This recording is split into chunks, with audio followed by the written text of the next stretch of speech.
이제 와서 뭐하러 사는지 모르겠어요. 거울을 보면 낯선 사람이 서 있어요.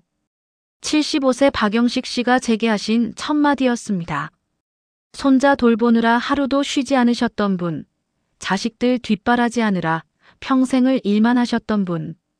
그런데 정작 지금은 자식들도 바쁘다며 연락이 뜸하고 손자들도 커서 할머니가 필요 없다고 합니다. 선생님, 제가 뭘 잘못한 걸까요? 이렇게 열심히 살았는데 왜 이렇게 허무한 걸까요? 여러분, 혹시 이 말이 남의 이야기 같지 않으신가요? 오늘 제가 여러분께 들려드릴 이야기는 단순한 한 사람의 후회가 아닙니다. 대한민국 70대, 80대 어르신 10명 중 9명이 공감하실 이야기입니다. 그리고 아직 늦지 않았다는 희망의 메시지이기도 합니다. 끝까지 들어주십시오. 오늘 이 영상이 여러분의 남은 인생을 바꿀 수 있습니다. 박영식 씨를 처음 만난 건 지역 경로당에서였습니다. 다른 어르신들이 화투도 치고 이야기꽃을 피우는 가운데 홀로 구석에 앉아 창밖만 바라보고 계셨죠. 괜찮으세요? 라고 여쭤봤을 때 그분은 잠시 망설이시더니 70년 넘게 쌓아두셨던 말들을 쏟아내기 시작하셨습니다. 저는 1950년생입니다. 전쟁이 끝나고 얼마 안 됐을 때 태어났죠. 부모님은 워낙 가난하셨고 저는 7남매 중 셋째였어요. 어릴 때부터 동생들 밥 먹이느라 학교도 못 가고 일만 했습니다. 20살에 선을 보고 결혼하셨답니다. 남편은 성실한 분이었지만 그때는 누구나 가난했던 시절. 박영식 씨는 새벽 5시에 일어나 시장에서 좌판을 펼치고 저녁에는 남의 집 청소일까지 하셨다고 합니다. 아이 셋을 낳았어요. 그 아이들만큼은 배고프지 않게 공부라도 실컷 시켜주고 싶었죠. 제가 못 배운 한이 있어서 큰딸, 아들, 막내딸, 세 자녀를 대학까지 보내셨습니다. 그것도 19만 8,090년대예요. 그게 얼마나 대단한 일인지 아시나요? 그 시절 대학 등록금이 얼마나 비쌌는지. 등록금 마련하려고 친구들한테 머리 숙이고 돈 빌렸어요. 새벽 4시까지 대리운전도 했고요. 남편은 택시 운전하고 저는 식당 설거지하고 그렇게 버텼죠. 자녀들은 무사히 대학을 졸업했고 좋은 직장에 취직했습니다. 결혼도 했고요. 박영식 씨는 그제야 조금 숨을 돌릴 수 있었습니다. 드디어 이제 우리 좀 살아보나 했어요. 남편이랑 여행이라도 가볼까 했는데 하지만 그것도 잠시. 곧 손주들이 태어났습니다. 큰딸이 그러더라고요. 엄마, 애 봐줄 사람이 없어. 어린이집은 너무 비싸. 제가 거절할 수 있나요? 내 새끼인데. 당연히 봐줘야죠. 그렇게 첫째 손주를 돌보기 시작했습니다. 그리고 둘째 손주, 셋째 손주. 10년이 흘렀습니다. 손주들 유치원 보내고 데리고 오고 밥 먹이고 재우고 다시 애 키우는 거더라고요. 근데 이상한 게 예전에 내 자식 키울 땐 힘들어도 행복했는데 손주 키우니까 그냥 힘들기만 하더라고요. 왜 그랬을까요? 박영식 씨는 한참을 생각하시더니 이렇게 말씀하셨습니다. 내 자식은 내가 키우고 싶어서 키운 건데 손주는 어쩔 수 없이 키운 거였으니까요. 아니, 사실은 내 자식도 키우고 싶어서 키운 건 아니었던 것 같아요. 그냥 해야 하니까 했던 거죠. 5년 전 박영식 씨의 남편이 돌아가셨습니다. 갑작스러운 심장마비였습니다. 그날이 화요일이었어요. 아침에 일어나서 오늘 날씨 좋네 그랬는데 저녁에 병원에서 싸늘하게 식은 남편을 봤죠. 평생을 함께한 동반자. 함께 가난을 이겨내고 자식 키우고 손주까지 돌봤던 사람. 그런데 정작 둘이서 행복한 시간을 보낸 기억이 거의 없었답니다. 우리 둘이 여행 한번 가본 적이 없어요. 외식도 거의 안 했고. 그냥 일하고 자식 뒷바라지하고 손주 돌보고 그것만 했어요. 남편 장례식을 치르고 난 뒤 박영식 씨는 처음으로 자신의 인생을 돌아보셨다고 합니다. 나는 뭐였을까? 75년을 살았는데 내가 원해서 한 게 뭐가 있나 생각해 봤어요. 하나도 없더라고요. 전부 다 누군가를 위해서 해야 하니까 한 거였어요. 더 가슴 아픈 건 그 다음이었습니다. 남편이 돌아가시고 한 달쯤 지났을 때 큰딸이 찾아왔습니다. 박영식 씨는 딸이 위로라도 해줄까 기대했답니다. 근데 딸이 하는 말이 엄마, 이제 애 못 봐줘. 엄마 혼자 됐으니까 오히려 시간 더 많이 날 것 같은데. 그러더라고요. 그 순간 뭔가 무너지는 느낌이었답니다. 아, 이 사람들한테 나는 그냥 애 봐주는 사람이구나. 엄마가 아니라 그냥 무료 보육 도우미구나. 그 뒤로 박영식 씨는 손주 돌보는 걸 거절하기 시작했습니다. 자식들은 처음엔 의아해했고 나중엔 서운해했고 결국엔 연락이 뜸해졌습니다. 명절 때나 한번 와요.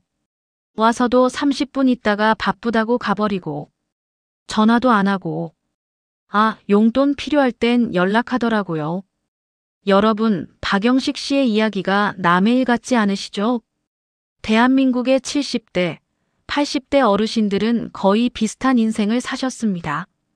전쟁 직후나 가난했던 시절에 태어나서 평생을 가족을 위해 희생하며 사셨죠. 자식이 잘 되는 게 내 행복이다. 나는 괜찮아. 너희만 잘 살면 돼. 부모는 원래 자식 위해 희생하는 거야. 이런 말들을 수없이 하시며 살아오셨습니다. 그리고 정말로 그렇게 믿으셨고요. 그런데 문제가 뭘까요? 자식들이 잘 됐는데도 행복하지 않다는 겁니다.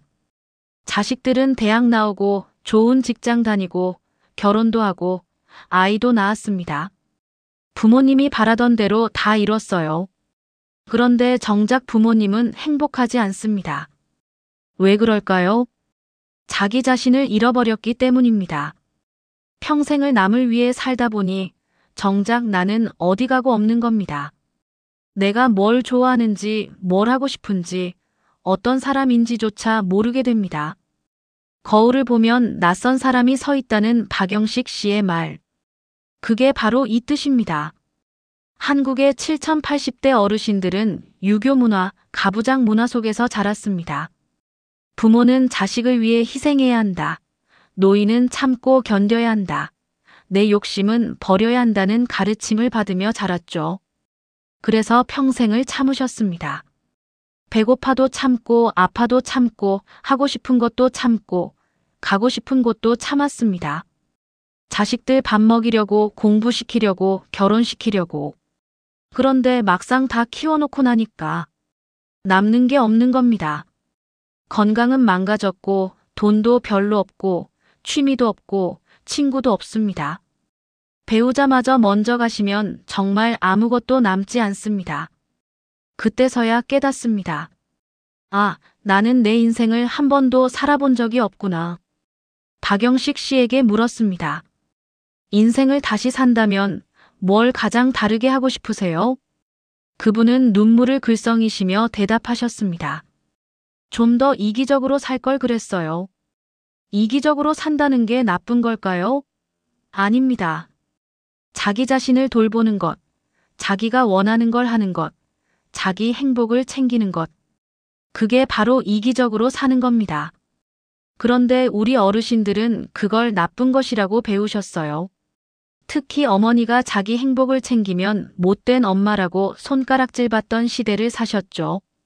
하지만 이제는 알아야 합니다. 자기 자신을 사랑하지 않으면 남도 제대로 사랑할 수 없습니다. 속이 빈 사람은 남에게 줄 게 없어요.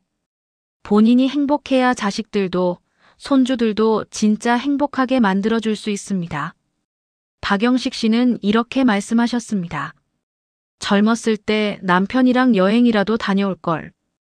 자식들이 엄마애 좀 봐줘 할 때 안 돼. 엄마도 내 인생 있어라고 말할 걸.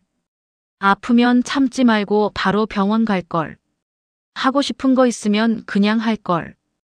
그분의 가장 큰 후회는 이겁니다. 나를 너무 없애고 살았다. 자기 자신을 지우고 억누르고 없는 사람 취급하며 살았다는 겁니다. 그리고 그 결과는 자식들은 엄마를 당연하게 여기고 손주들은 할머니를 돌봄 제공자로만 보고 본인은 텅 빈 껍데기만 남았습니다. 여기까지 들으시면서 혹시 이런 생각하지 않으셨나요? 그래도 자식 잘 키운 건 잘한 거 아닌가? 요즘 애들은 다 바쁘잖아. 이해해줘야지. 나이 들면 원래 쓸모 없어지는 거지 뭐. 아닙니다.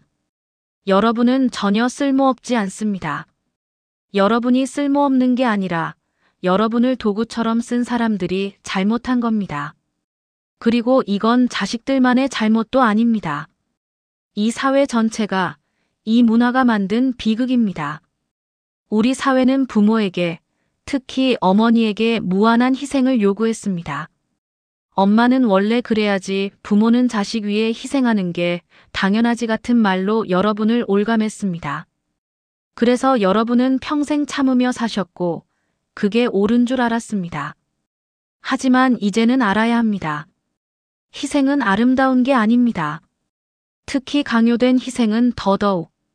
여러분이 자식을 사랑한 건 맞습니다. 하지만 자식을 사랑한다고 해서 자기 자신을 완전히 포기해야 하는 건 아닙니다. 비행기 안전수칙 기억하시나요? 산소 마스크가 떨어지면 본인이 먼저 쓰고 그 다음에 아이를 도우라고 하죠. 왜일까요? 본인이 먼저 살아야 아이도 살릴 수 있기 때문입니다. 인생도 마찬가지입니다.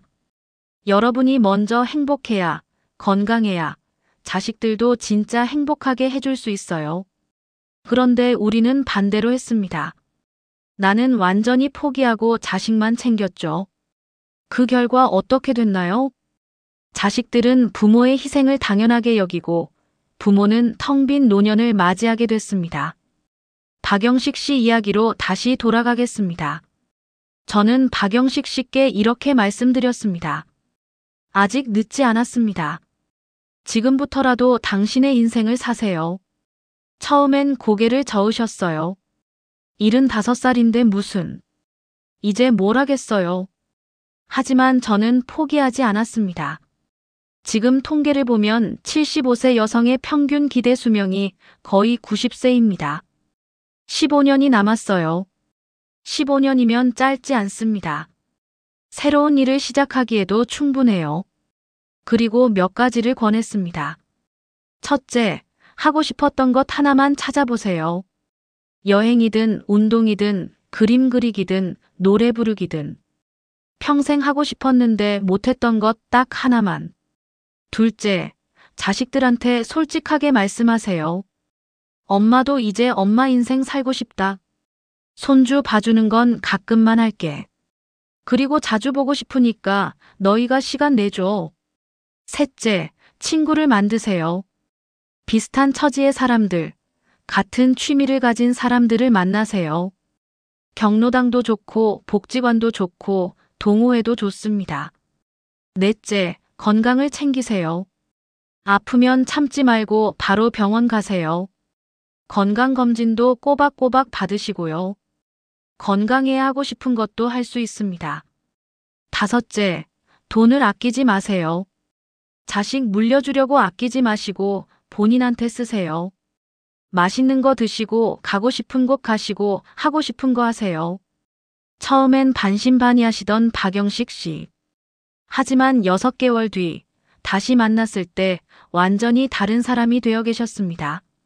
선생님, 저 요즘 너무 재미있어요. 뭘 하시냐고 물었더니 복지관에서 하는 서예 교실을 다니신답니다. 평생 글씨 쓰는 걸 좋아하셨는데 한 번도 제대로 배워본 적이 없었다고 하시더군요. 붓으로 글씨를 쓰는데 마음이 참 편안해져요. 그리고 거기서 친구들도 생겼어요. 같이 점심도 먹고 수다도 떨고. 자식들과의 관계는 어떠냐고 물었습니다. 처음엔 삐졌죠. 엄마가 왜 이러냐, 손주도 안 봐주고 그랬어요. 근데 제가 단호하게 말했어요. 엄마도 엄마 인생 있다. 보고 싶으면 너희가 시간 내서 와라. 그랬더니 요즘 더 자주 와요. 그것도 애들 안 데리고 혼자. 왜 그럴까요? 부모가 본인의 삶을 사니까 자식들도 부모를 사람으로 보기 시작한 겁니다. 무조건 희생하는 도구가 아니라 각자의 삶이 있는 한 사람으로요. 큰딸이 이제는 제 안부를 물어요.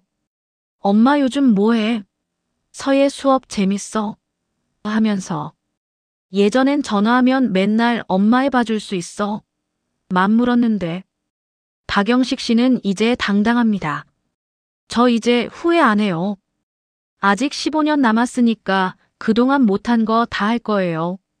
남편이랑 못 간 여행도 혼자라도 가볼 거고 하고 싶었던 것들 다 해볼 거예요.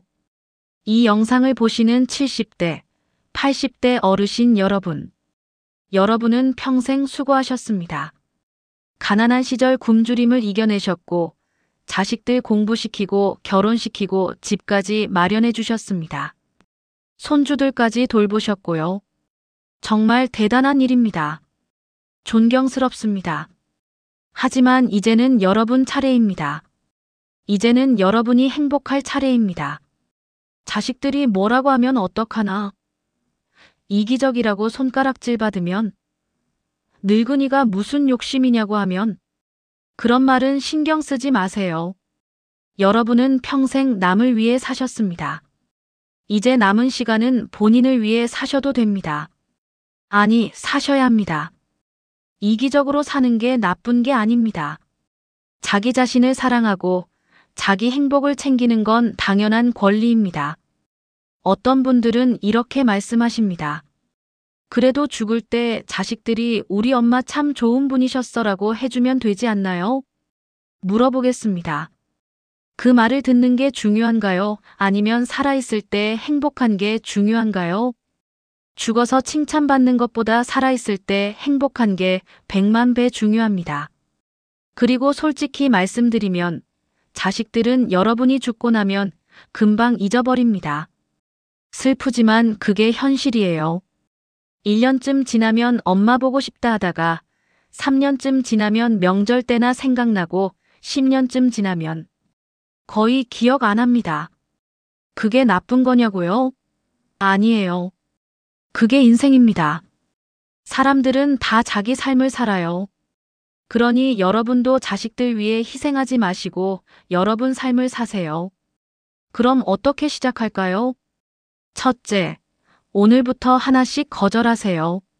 손주 봐달라는 부탁, 짐 옮겨달라는 부탁, 뭔가 해달라는 부탁. 무조건 들어주지 마세요. 미안한데 오늘은 약속이 있어. 요즘 몸이 안 좋아서 힘들어. 이번엔 못 도와줄 것 같아. 이렇게 말하는 게 이기적인 게 아닙니다. 본인을 지키는 겁니다. 둘째, 하루에 한 가지씩 본인을 위한 일을 하세요. 작은 것부터 시작하세요. 좋아하는 빵집에 가서 빵 하나 사 먹기. 30분 동네 산책하기. 좋아하는 드라마 한 편 보기. 친구한테 전화하기. 예쁜 옷 한 벌 사기. 이런 작은 것들이 쌓이면 인생이 바뀝니다. 셋째, 새로운 사람들을 만나세요. 경로당, 복지관, 동호회, 교회나 절. 어디든 좋습니다. 집에만 있지 마시고 나가세요. 새로운 사람들을 만나면 새로운 에너지가 생깁니다. 그리고 나를 다시 찾게 돼요. 넷째, 버킷리스트를 만드세요. 죽기 전에 꼭 하고 싶은 것들 10가지만 적어보세요. 제주도 여행 가기. 손주 아닌 친구랑 맛집 탐방하기. 노래교실 다니기. 등산 시작하기. 손글씨 배우기. 뭐든 좋습니다. 적고 나서 하나씩 실천해 보세요. 다섯째, 자식들과 솔직하게 대화하세요. 이게 제일 어렵습니다. 하지만 꼭 필요해요. 엄마도 이제 엄마 인생을 살고 싶다.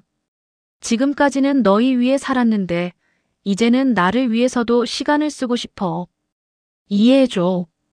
이렇게 말하면 처음엔 서운해할 수 있어요. 하지만 시간이 지나면 이해합니다. 그리고 오히려 관계가 더 좋아져요. 75세 박영식 씨는 이제 다시 살아가고 계십니다. 껍데기만 남았다고 생각했던 분이 이제는 눈빛이 살아 있습니다. 선생님, 제가 요즘 깨달은 게 있어요. 나이는 숫자일 뿐이더라고요. 마음먹기에 따라 60대도 늙은이고 80대도 청춘이 될 수 있어요. 맞습니다. 나이는 숫자일 뿐입니다. 중요한 건 어떤 마음으로 하루하루를 사느냐입니다. 희생만 하며 100년을 사는 것보다 본인을 위해 사는 10년이 훨씬 가치 있습니다. 여러분, 아직 늦지 않았습니다. 지금 이 순간부터 시작하세요. 오늘 하루만이라도 본인을 위해 살아보세요. 하고 싶은 거 하나만 해보세요. 그렇게 하루하루 쌓이면 어느새 여러분은 다시 살아있음을 느끼실 겁니다. 거울을 봤을 때 낯선 사람이 아니라 나를 보게 될 겁니다. 그리고 그때 깨달으실 거예요. 아, 아직도 내 인생은 계속되고 있구나. 아직도 행복해질 시간이 충분히 남았구나. 여러분, 기억하세요. 희생은 미덕이 아닙니다. 특히 강요된 희생은. 여러분은 쓸모없지 않습니다. 여러분은 소중합니다. 아직 늦지 않았습니다. 지금부터라도 여러분의 인생을 사세요. 평생 남을 위해 사셨으니 이제는 본인을 위해 사셔도 됩니다. 아니, 사셔야 합니다. 그게 여러분이 받아 마땅한 권리입니다. 이 영상이 여러분께 조금이라도 위로가 되었기를, 용기가 되었기를 바랍니다. 댓글로 여러분의 이야기를 들려주세요. 어떤 이야기든 환영합니다. 그리고 주변에 이런 고민을 하시는 분들이 있다면 이 영상을 공유해주세요. 오늘도 여러분의 하루가 조금은 더 행복하기를 바랍니다. 여기까지 시청해주셔서 감사합니다. 구독과 좋아요, 알림 설정도 부탁드립니다. 다음 영상에서 또 만나요. 여러분 사랑합니다.